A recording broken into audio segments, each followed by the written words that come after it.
Most people come to Salem for a good scare. They come for the ghost stories, the witches, the magic. But that's not why we're here.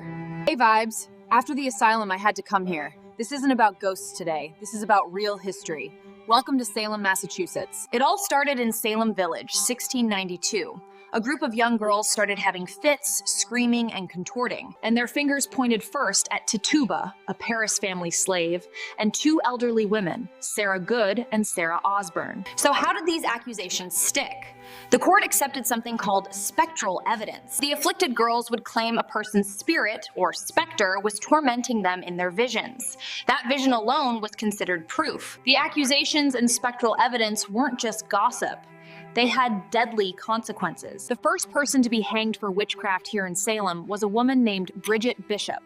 She maintained her innocence until the very end. After Bridget Bishop was hanged, you'd think people would have come to their senses. But the opposite happened. The accusations exploded. It was like a fever that gripped the entire community. Neighbor turned on neighbor, and soon, dozens of people were arrested.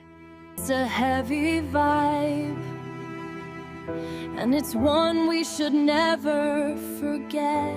Okay, vibes, so after the heavy history, we had to dive into what Salem is now. And in October, it is a full-on Halloween party town. Witch City, USA, and I am so here for this vibe.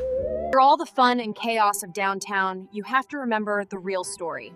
And this is where it ended for 19 innocent people. 19 people were hanged. At least 5 others died in jail. It wasn't a story about witches, it was a story about people. Standing here, seeing their names, it just makes you think about how easily fear can turn into hate. So, what was it? Mass hysteria? A land dispute? A terrifying clash of religion and superstition? Or was it just a story about what happens when people stop listening to each other? I came here to understand the Salem Witch Trials, and I can tell you one thing for sure. The story isn't about witches. It's about the people. And that's a vibe we can still feel here, hundreds of years later. Now I want to know what you think. Let me know your theories in the comments.